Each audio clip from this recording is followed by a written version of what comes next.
Hello motherfuckers and welcome back to my motherfucking channel. Today we're going to be reviewing A Hard Day's Night by the Beatles. This has been such a beautiful, special ride with the Beatles that it's just, I don't know, it just felt so genuine because I could have gotten into the Beatles a long time ago on my channel, but I just decided to. On my own, nobody pushed me, and I feel like, oof, I'm like loving them so far. So I have high hopes for this album. Let's get into it. If you guys want to watch my other Beatles reviews, there'll be a link in the description. Let's get into it.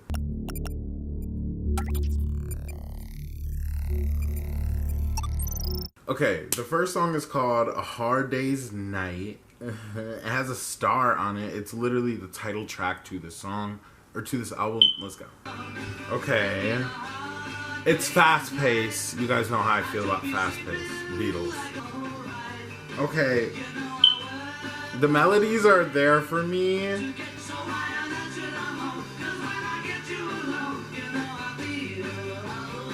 Okay, this could be... I don't know. Okay. Oh, I like this. I like this part right here. Okay, wait. Oh, feel okay.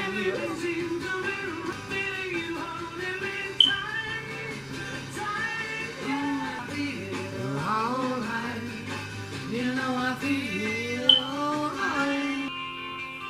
Oh. I love how that guitar just like brought me back down to earth. Come on now. The production is sick. The Beatles, but more the Beatles, if that makes... I feel like slowly but surely they're getting more, just simply more better. I'm sorry about the fire alarm. I'm trying to get it fixed right now, but like, I'm sorry, you guys. So at first I was kind of like iffy about that song. That's just my bias, I guess, of that 50s or 60s kind of sound, like fast-paced sound. I'm more of like a slow tempo kind of person when it comes to like older music like that. But then I like really sat back and listened. I was like, okay, let me get more into it. And I did, because I like the message that the song was giving. It was giving... Some people thrive during the morning time, during the daytime. Some people thrive at night. Like, some people are really like night owls and get most of their work done during the nighttime, and I am one of those people. So I was like kind of like, wait. And then the melodies were like also drawing me in. You know, I feel alright. So I'm like basically becoming a Beatles stan, you might as well say. But let's keep going. The next song is called I Should Have Known Better. Let's go.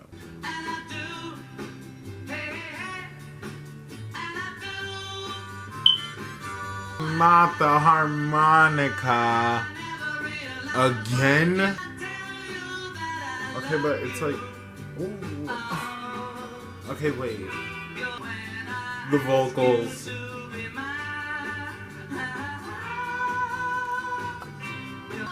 Okay, why is the harmonica kind of like eating? Wait. It's giving cowboy. It's giving cowboy.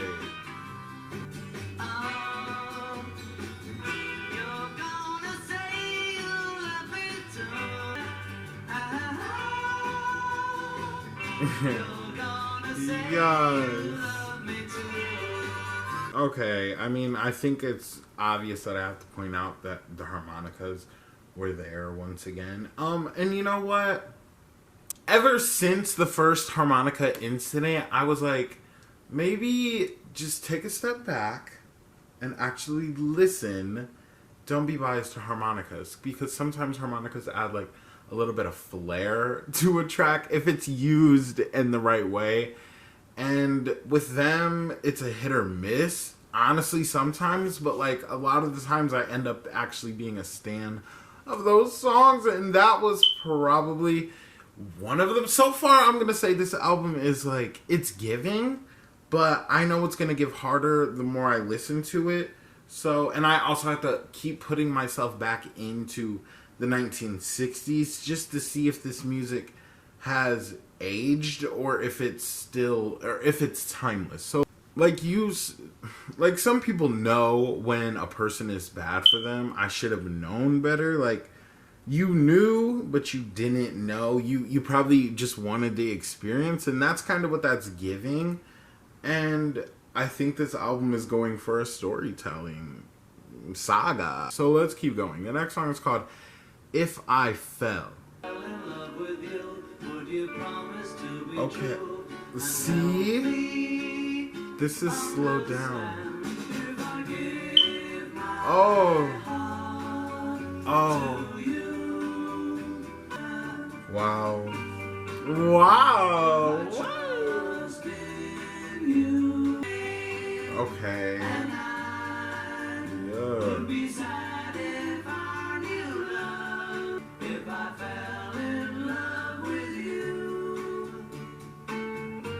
Oh, that was good. I love the endings. I'm loving because it's sounding like a journal. Oh my god. I feel like maybe I have said that before.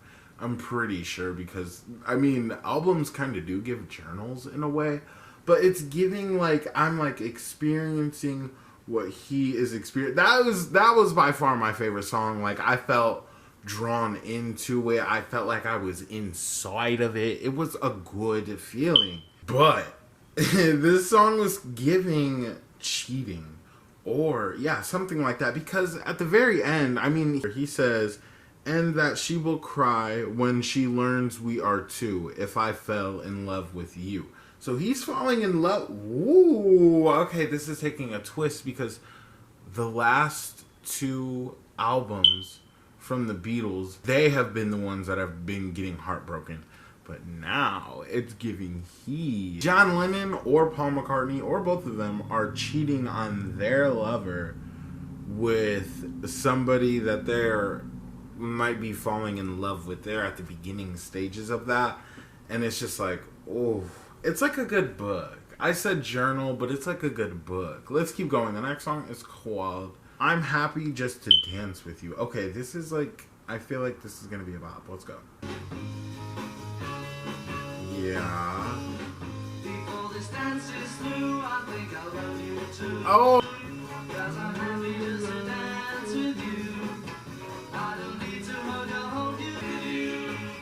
Oh.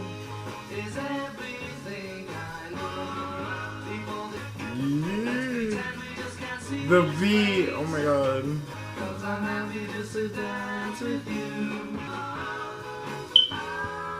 See, I knew it was gonna be a bop. I knew it was gonna be like happy. And that's what it was giving. It was so short too. It was not even 2 full minutes long. I love that. I love short, happy, fun. Even if it's sad, I just love short songs when they can keep it all fast and cute and good and bop. That was a fucking bop. That was one of my second faves. I added it to my playlist. Oh my god! But we all know that feeling. And like, you can just change out the word dance for anything. I'm happy just to be with you. I'm happy just to lay with you. I'm happy just to eat with you. I'm happy just to... Excuse me. But you know, like anything, like you can just be there with somebody and you're just happy to do whatever with them. That is, it was such a fucking bop. Let's keep going. The next song is called And I Love Her. Oh, yes. Come on. Okay. Slow pace. Ooh. That's all I do. She gives me everything. Oh my god. And I love her. As long as I have you near me. Ooh. That was probably one of the most best audible experiences I have ever. That was a good ass song. Oh, I love a song when after you listen to it, you feel calm. Like, I feel like I can hear everything, you guys. That's weird. But I also feel like he was like singing, like, I feel like he was singing directly to me. Okay, I don't know. I'm still confused, and I really don't want to get dragged, but, I'm gonna have to learn. Whose voice was that? Because two people wrote that song. John Lennon and Paul McCartney. I'm seeing a reoccurring theme here. They write the songs, but which one is singing? Is somebody like on the guitar? Somebody please just explain to me simply so I can understand. I don't know, because I just want to understand. But whoever's voice it was is what I was getting to. It was just so fucking soothing. I really feel like he was my boyfriend, and he was like singing to me, trying to like, comfort, coddle me. I love him, and I think he loves me. But let's keep going. The next song is called Tell Me Why. Let's go.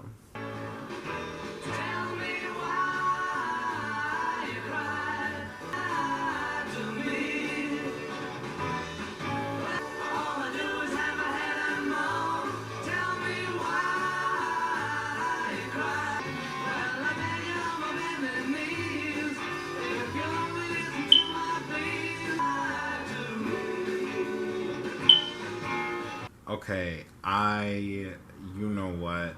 It wasn't bad. It just wasn't, my vibe. I already told you guys I'm not into the fast-paced. Although, again, the storyline for that song was brilliant. It fit the album overall so far, and I like that. But on the other hand, that could be somebody's favorite, song.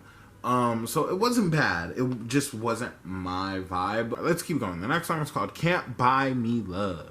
Okay, fast-paced. Again, I'm gonna try and vibe. I feel like I'm in a dive bar in the 60s.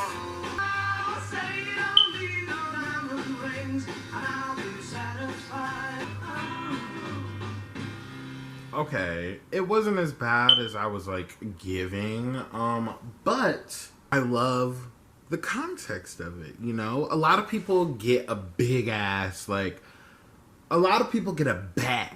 They'll get a big ass bag. They'll get rich quick as fuck, a couple $1 million, and they instantly go out and find somebody that thinks they love them, and it's just because that person has money. He's saying he doesn't want to be with somebody that's just with him for his money, and I love that. It's, again, going with this theme. Maybe when they were talking about falling in love with somebody else while being in a relationship with somebody else, maybe the girl that he's in the relationship with is a gold digger, or just is with him for his money, essentially a gold digger. Interesting. But let's keep going. The next song is called Anytime at All. This kind of feels like part 2. It sounds very similar to the last song.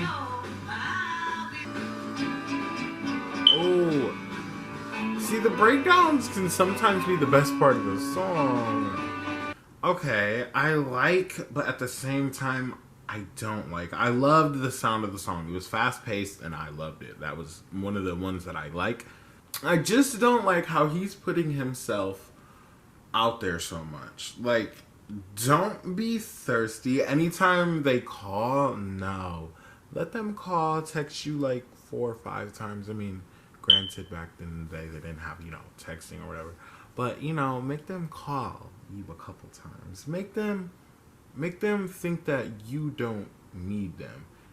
You shouldn't need them, but make them think that you don't need them, because that's how you... I'm sorry, I did not mean to, get evil, but, that's how things work. You gotta play the game that the person is trying to play on you. But either way, the song sounded good. It sounded really good, and I was bopping to it the whole time. But let's keep going. The next song is called I'll Cry Instead. Ooh, okay, Sad. Sad Cowboy. Me.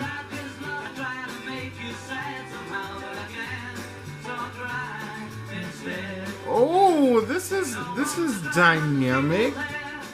Wow. He's gonna break other people's hearts. Oh my god. Okay. Wow. Ooh. Ooh. Okay, that sounded like a poem. I was saying earlier journal, book, but that sounded like a poem. It sounded very you know, like, it just rhymed really good and the melody was very good on it. But also, there was a minute, I guess, where he said he lost the girl that he thought he had and he can't get her back, and if he could see her now, he would make her sad, but instead he'll cry instead. But like, it's so like, ooh, it's a dynamic relationship. It's toxic. The drama, oh my god. Let's keep going. The next song is called Things We Said Today. Let's go. Ooh. This is that cowboy shit I like. Someday when I'm lonely, wishing you weren't so far away. Oh, he's regretting. He's reminiscing, you guys. Oh. Things we said today. Oh, yes. Oh. We will remember things we said today. Oh, I stand that so hard. That sounded like it came from a soundtrack. Like, the production on it was sickening. It was sickening. I just felt like I was in a cinema movie watching a movie. Again, with the storylines, the storytelling of each song, it's so intricate. You know, people say things out of anger when they're mad at their significant others or even just family members in general. Anybody, honestly, down the line, even if it's like 2 weeks later, you're laying there with that other person sometimes and you're like, damn, I shouldn't have said that. That was out of pocket. It's so, this is a good album. It's good love angles to like see other people's perspective and to see if you relate to that perspective. I like it. Let's keep going. The next song is called When I Get Home. Let's go.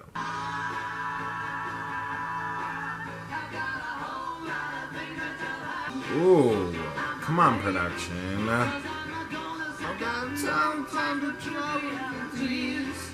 I'm gonna love her till the cows come home.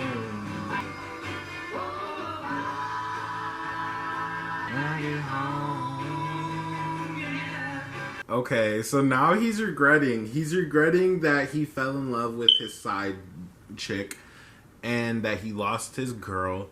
He started regretting things down the line, and now he's mesmerized about the thought of coming back home and loving her again and trying over and starting to actually act like a man. Sir, you can't just go around breaking people's hearts and then expecting everything to be lovely sheeps and kisses. 5 minutes later, it's not gonna work. I am so sorry. But at the same time, I was just talking about his passion when he's singing. It feels so real and so moving. So there's a little bit of pureness in it, and it's just like, oh, I'm hoping for his win. I hope he gets her back, and I hope he stops fucking around. That's what I'm hoping. But let's keep going. The next song is called You Can't Do That. Let's go. Ooh.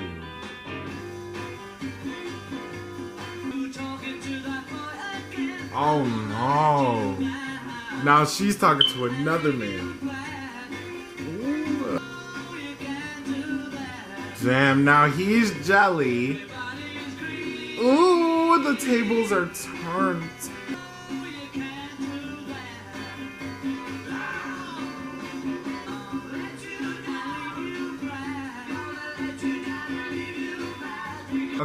Okay. The quality, the production, it was there. That was a spill. The song didn't sound bad at all. I don't like the subject matter because of the subject matter of the album. You're the one that was falling in love with somebody else. Maybe, maybe let me pull these little points together before we move on to the last song. I said maybe the girl that he was officially like in a relationship with was a gold digger. That's why he was trying to look at other options. Maybe it's also because she was like, you know, fooling around with other people, looking for other people, just because she wasn't in love with him for him, just the money. So now it's like, I don't know who to blame, I don't know who's to blame. It's just toxic, but I live for the drama, okay? And I'm kind of surprised because it's giving Love and Hip Hop, it's giving Bad Girls Club, it's giving modern day music, and I kind of stand, like, I don't know, the parallels are there. I don't know, let me know if you agree, but let's keep on. The next song is called I'll Be Back, and this is the last song. Let's go. Ooh. Ooh, this sounds like somebody different.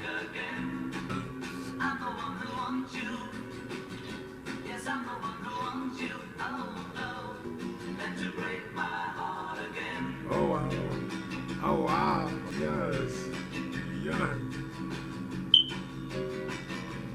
Okay, that ended on kind of like a bittersweet, not even. It was kind of sad. Oh my gosh. That was good. It was a good way to wrap up this album. It kind of gave a closing, ended book on a story, and I like the way it finished, but there's also an element of to be continued. Yeah. And I'm kind of confused because did they get back together and he's saying, if you break my heart again, I'll be back again and again and again? Or is it they're going to go their separate ways for now, but he will be back? I don't know. It's interesting to look at it either way. You let me know your thoughts, and you also let me know your top 5. With that being said, let's get into the full review, top 5, and my rate of this entire album. Let's go.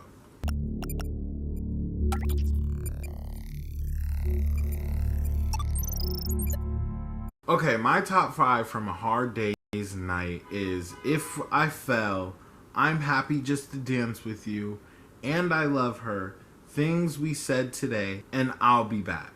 Because that just, it really closed up the album so greatly. Now, my overall review of this album is I love the way it was written. I love the way it was, I want to say, directed. I like the word produced, but this felt like a cinematic viewing. It felt like there could be a part 2 to this elaborate movie. I don't know. That's what it was giving for me. It felt like a love story in under 30 minutes. It just felt so live, and I love that. And everything came together perfectly. With that being said, let's get into my rate of this album. I'm gonna rate this album based off of 5 things that I find important for an album to be an album or sound like an album. Production, writing, album cover, vocals, and cohesiveness. Production, easily, I'll give it an 8 out of a 10, simply because this was still early in their career, and I know it's going to get even better and better over time. I don't want to just throw 10s out there, but that was very well edited. Everything about the production of the fucking album was fucking sickening, from the littlest, tiniest, even the fucking harmonica. It was eating for me. I'm gonna give the writing a 9. It kept me very intrigued, very wanting more, and like I said, the to be continued quality to it. So I was very interested in this album and finding out where the story was going. And if an album can cause you to do that, I feel like it's good writing. So I'm gonna give the writing a 9. The vocals on this album were different because I feel like there were different people singing a couple different songs, which is not bad. It's a band, so I expect that. And the vocals for each song, even the songs I didn't like, were good. They were giving passion. They were giving, I want to do this, like it's giving, like it was giving hard. But I'm going to give it an 8 because I feel like they can also do better. Like, I feel like going more forward, and this is not me being a hater, this is me saying I know that they're going to get better and better and better over time. So, with that being said, an 8. And now, coherency. How did the album sound overall? Like, did it flow very well? Yes. I'm going to give that a 10 because it sounded like a solid project. So, a 10. And now the last thing I have to rate is the album cover. This by far is my favorite Beatles album cover. It's just so different from their first two albums. I love the last album cover. It was dark. I like that. But this feels more art pop. It feels more out there. It feels more like they're really getting the hang of what it's like or what it is to sell an album or even be iconic, because this is sickening. I love the blue. I love how they're in black and white, but I also love the red font. It pops on this album. And even the trademark thing at the top, I don't know if that's a part of the record company or what. It looks so good on this album. This is a good album cover in my opinion, and actually I'm going to give it a 10 because I really like the album cover. And on this album cover, it looks like each picture is like kind of telling a different story or a different like expression of his face, and that's kind of what each song was giving. It was giving a different expression, a different feeling to a situation, and it kind of wraps and ties it all together. And the title of the album also kind of pulls in to this whole album cover, album subject matter thing. I love it. This was a good ass album. Okay, taking the rate of the production, the writing, the vocals, the coherency, and the album cover overall, you get a score of 9. This was a rating of 9, and I feel like I can say that with confidence. That's why I wanted to add this rating system to my channel, because it gives it more of a solid foundation for me of how I feel about this album. So A Hard Day's Night by the Beatles, for me personally, is a 9 out of 10. I want to know your guys' thoughts, your guys' ratings, everything about this album. And I can't wait to see you for the next album. It will be so fun. This was such a wonderful experience. I love this album a lot. I just love the Beatles. I don't know. I'm becoming a stan slower and slower. But I guess that's it, you guys. Make sure you like and subscribe. And bye, motherfuckers.